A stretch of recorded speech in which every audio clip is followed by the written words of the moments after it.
I am fantasy and paranormal romance author Leslie Penelope, and welcome to My Imaginary Friends, a look behind the scenes of an author mapping the worlds in my head and making them a reality. Hello friends, today is Saturday, November 19th, 2022, and this is episode 195 of My Imaginary Friends. I'm Leslie. So this week's best thing is I got a new camera. Those of you watching on YouTube will be able to tell there's a difference in the video quality. You can go and compare if you want. So what happened was Jane Friedman has a newsletter that I subscribe to. She has two newsletters. One is paid, one is free. This is the free one where she gives her tips. And a couple of weeks ago, maybe it was last week, it's very fast this happened.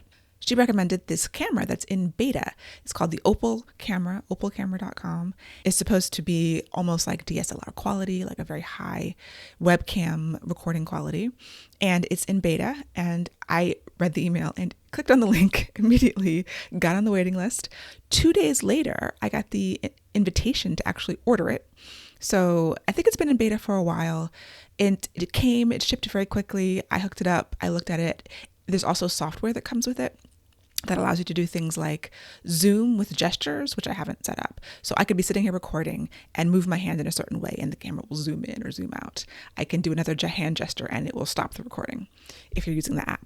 If you have been here for a little while, you will know I love gadgets and I just couldn't resist. So I'm very excited about this.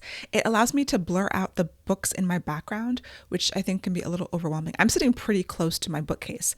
And so the natural depth of field that you would have where the background goes soft, goes fuzzy at certain apertures. I won't get into all of the camera stuff, but it doesn't usually work because I'm sitting so close because the size of my office. So it allows me to adjust the blur. I have it on a very slight blur now. I can make it way blurrier in the way that kind of Zoom does, adjust the blur background.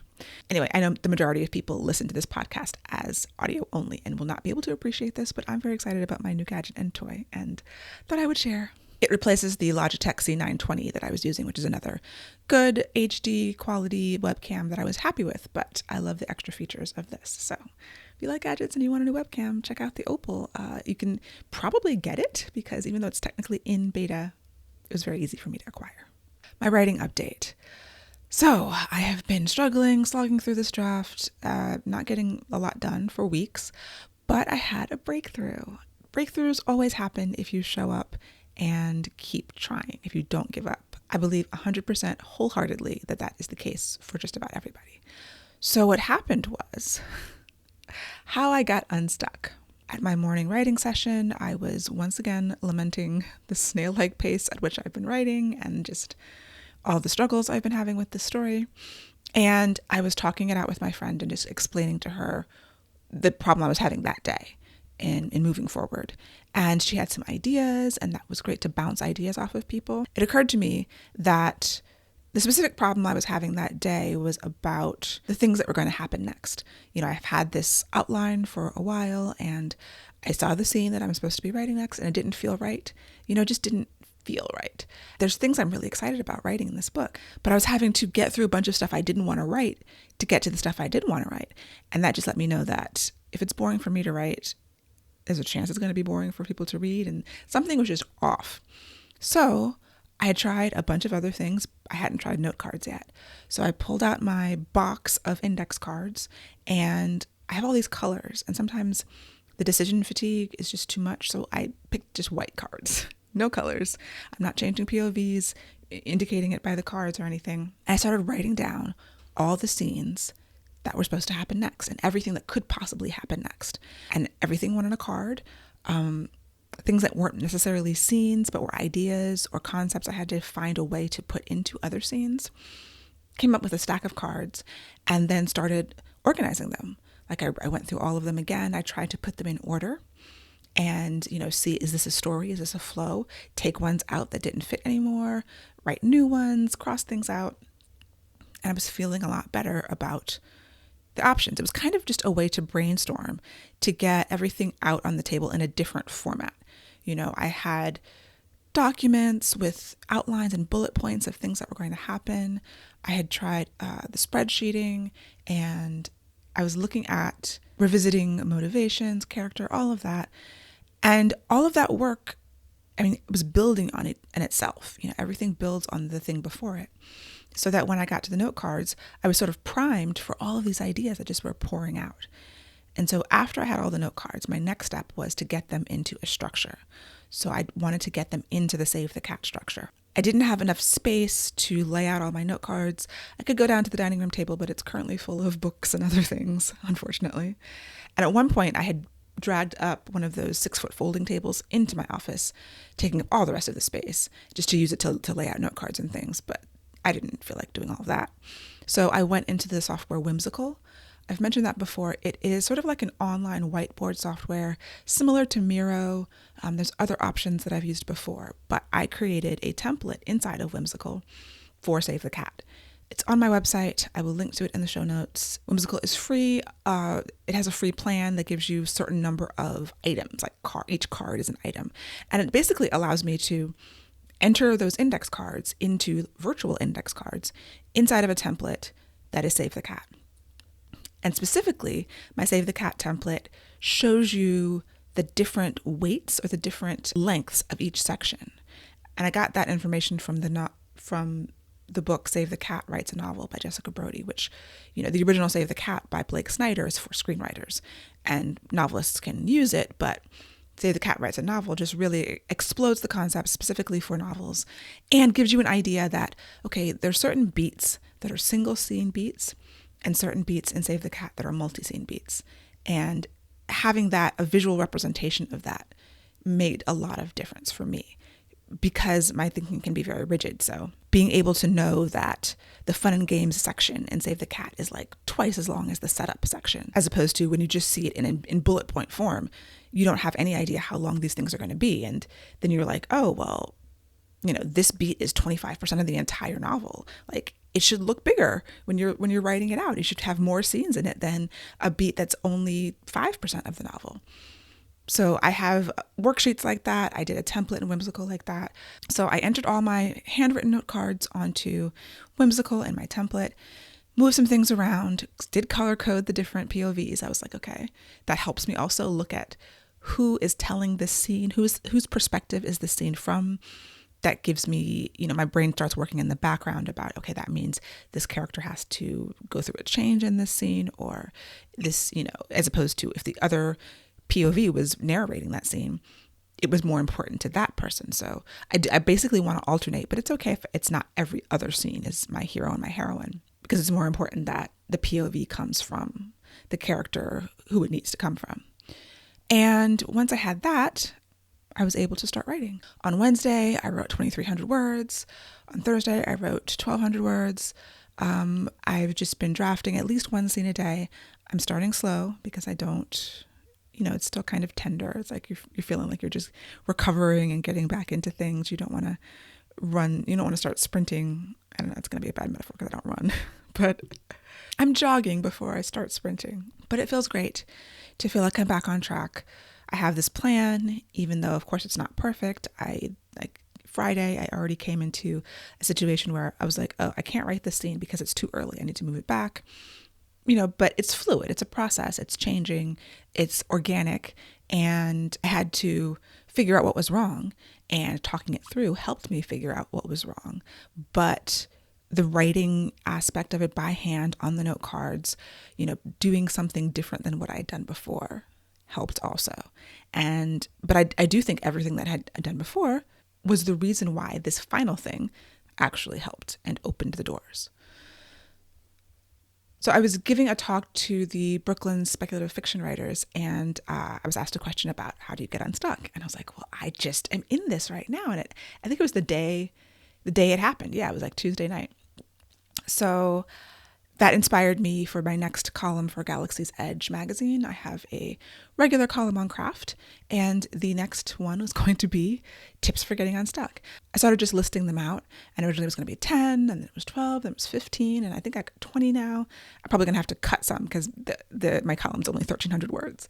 But I get stuck, and I have a lot of tools in the toolbox that I can use to get myself out of it. And a lot of it is just patience and time and knowing I will get out of it if I keep at it. So that is my advice to anyone experiencing stuckness / writer's block, whatever you want to call it. I would never call it writer's block, but I think it's probably what people mean when they say writer's block. You can call it resistance, like Stephen Pressfield. There's all kinds of terminology for it, but it's the thing that happens when you're not getting the work done that you want to get done. And I know that Becca Syme just had a Kickstarter that I actually did support about getting unstuck. It's these cards. I'm a sucker for cards. There's a lot of things I'm a sucker for. Like a deck of cards that when you're stuck, you can pull out some things and try some techniques. So there's lots of different ways to approach it. I have mine, and I'm always looking for other ways to do it too. So got unstuck this week. Very happy, very relieved. Finally feeling like things are flowing, and I might actually get this book finished. Also, if you would like the show notes emailed to you, you should sign up for the Footnotes Newsletter at myimaginaryfriends.net. I've been reworking it slightly, trying to clean it up a little bit, making it a little bit more user-friendly and hopefully more helpful for people. So the reason I decided to do it originally, way back when, is that I listen to a lot of podcasts and people are always giving out interesting links. And if I'm washing the dishes or if I'm in the car or something, I can't click on the links and I risk forgetting them because of my memory. So I figured if there was a way that I could sign up and always get the links automatically sent to me no matter what, so that I could just look through my email afterwards and be like, oh, I heard this thing and I wanted to check that out. So that's how the Footnotes newsletter was born. And there's also things that I have in my notes that I don't get to every week that I think are interesting and cool. So those are also in there. If you're interested in having the link sent to you so you don't have to remember, sign up.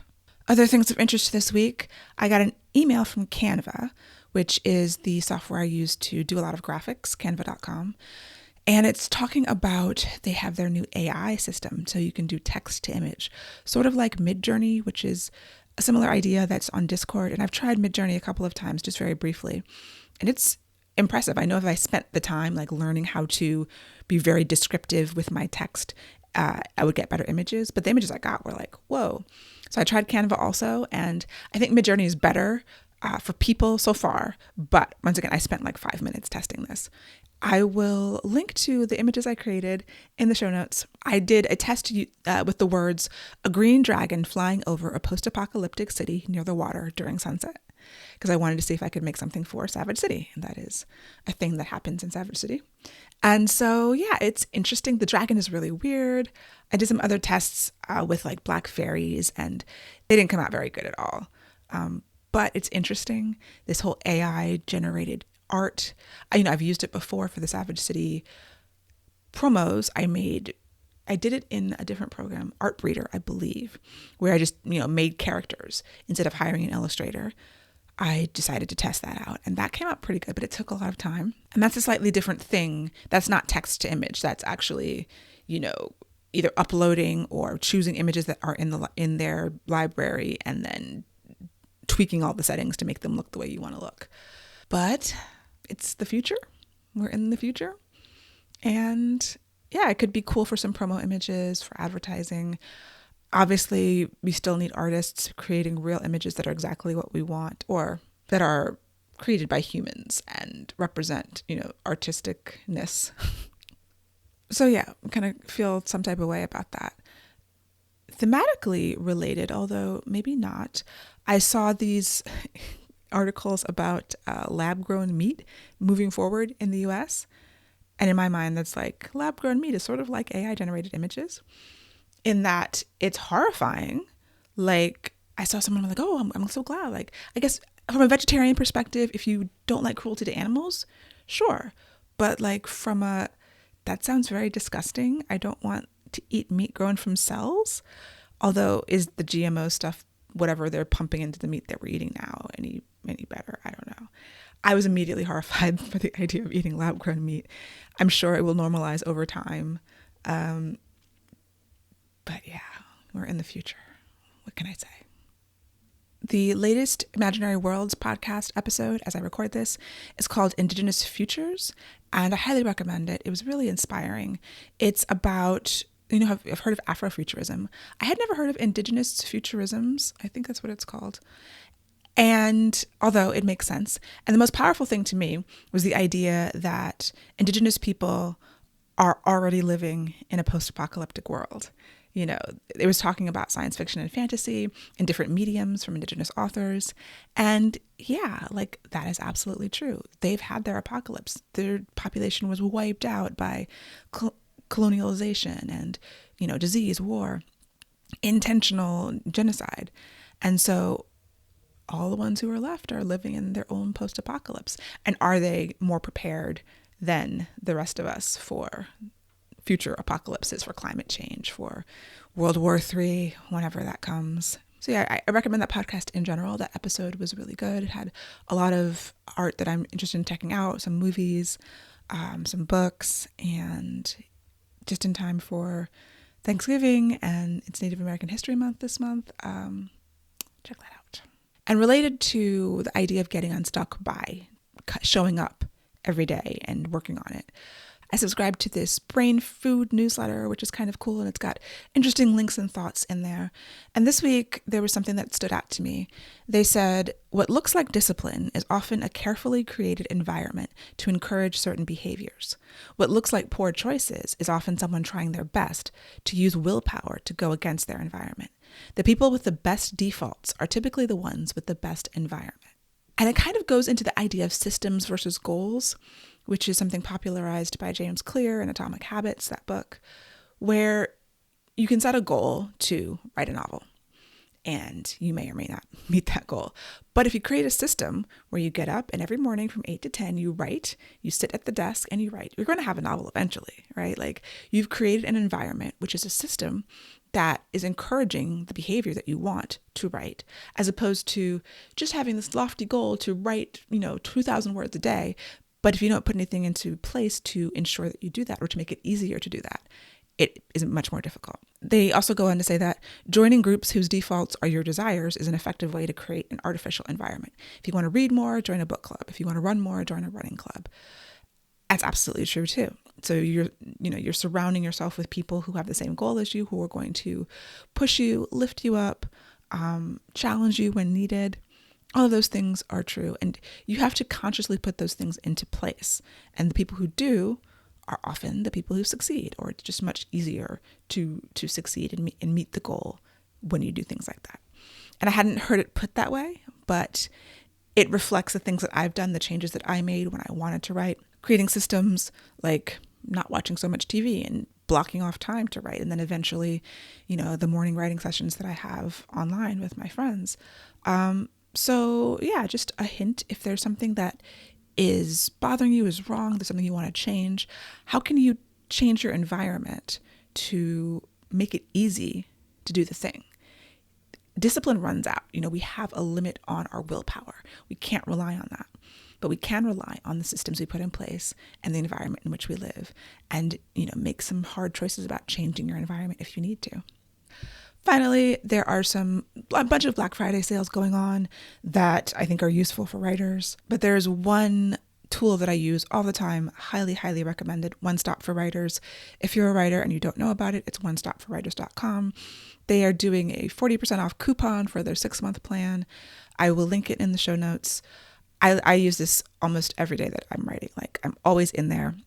And One Stop is the online home for the Emotion Thesaurus. There's a bunch of different thesauruses, negative traits, positive traits, emotional wounds, character motivations, character builder profiles, in-depth, detailed, with suggestions.